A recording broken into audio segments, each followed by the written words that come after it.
नवरात्रि में कौन से काम करना चाहिए और क्या काम नहीं करना चाहिए। यहाँ बहुत सारे ऐसे साधक हैं जो वीडियो को देख रहे हैं। हमारे YouTube के माध्यम से निरंतर आप लोग अच्छी अच्छी ज्ञान की बातें श्रवण करते हैं जो आपके जीवन में अति उपयोगी होता है।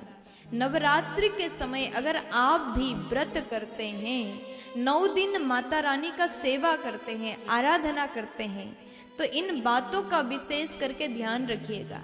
अगर आप व्रत करते हैं लेकिन आपको इन नियम के बारे में पता ही नहीं, तो हो सकता है आप गलत भी कर लोगे।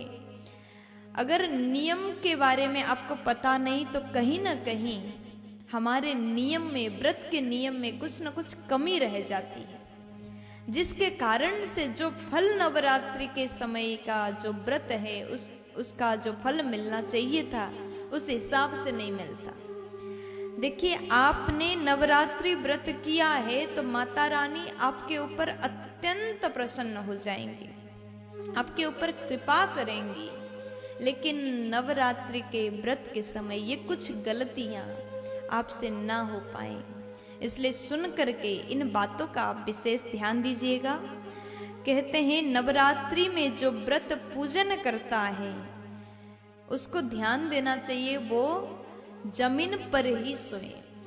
9 दिन अन्न भी नहीं ग्रहण करते, 9 दिन पेट में अन्न नहीं जाता है। 9 दिन अन्न को त्यागने से आपके अंदर एक ऐसा शक्ति का उत्पत्ति होता है, शक्ति जागृत होती है जो रोग से लड़ने का क्षमता रखती है, रोग प्रतिरोधक क्षमता आपके अंदर आ जाती है। नवरात्रि में जो व्रत करता है उसको ध्यान देना चाहिए, वो जमीन पर ही सोए, उसको ऊंचे बिस्तर पर नहीं सोना चाहिए। ये भी नियम है। बार बार जलपान ना करें ताकि बार बार बाथरूम जाना ना पड़े, जलपान भी कम करें। और किसी का आदत होता है हम व्रत कर रहे हैं तो बार बार फल ग्रहण करें, ये भी बिल्कुल नहीं होना चाहिए। आप कब फल ग्रहण करोगे उसका भी नियम बना लीजिए।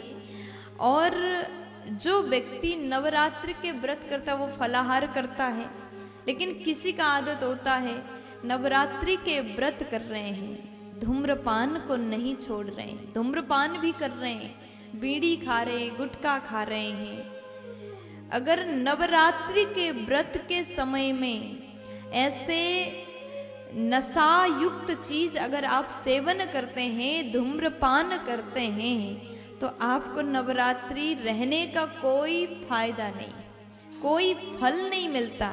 इसलिए नवरात्रि के व्रत करते समय इन गलत चीजों से बचिए। वैसे ये गलत चीज केवल नवरात्रि के लिए नहीं, हर समय के लिए छोड़ना चाहिए। लेकिन नवरात्रि में अगर आप कहो ये तो अन्न में नहीं आता,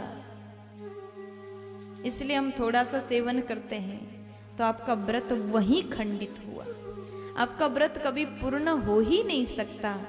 ये बात का विशेष ध्यान रखें। और कहते हैं जो व्यक्ति नवरात्र का व्रत कर रहा है उसको ब्रह्मचर्य का पालन करना अति जरूरी है। ध्यान रखिएगा, ये 9 दिन जो आप व्रत करते हैं, जमीन में सोएं, शुद्ध फलाहार करें, कम जलपान करें, माता रानी की आराधना करें, सेवा पूजन करें, ब्रह्मचर्य का पालन करें। ध्यान रखें ब्रह्मचर्य खंडित ना हो पाए। अगर खंडित हुआ तो बहुत बड़ा पाप है। ऐसे व्यक्ति को कहते हैं माथे का रोग हो जाता है, इसलिए ब्रह्मचर्य का पालन करना जरूरी है। फिर उसके बाद में कहते हैं जो नवरात्र का पूजन करते हैं, व्रत करते हैं, वो व्यक्ति जो नित्य पूजा कर्म आदि नवरात्र के अलावा भी जो पूजन पाठ करता था उस पूजन पाठ को भी छोड़े ना, नित्य नियम को भी करें और नवरात्रि के पाठ आराधना भी करें। पूजन को, नित्य पूजन को ना छोड़ें।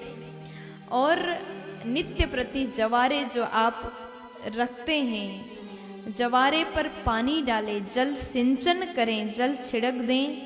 अखंड ज्योत पर, जहाँ पर आपने अखंड दीपक प्रज्वलित किया, उस पर रोज घी डालें।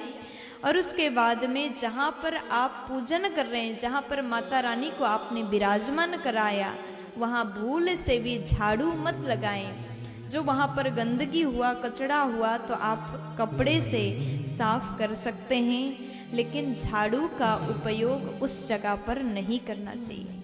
देखिए, मैंने जो अभी नवरात्रि के व्रत का जो नियम बताया, ये आप भी अगर नवरात्रि व्रत करते हैं तो आपके लिए अत्यंत उपयोगी है।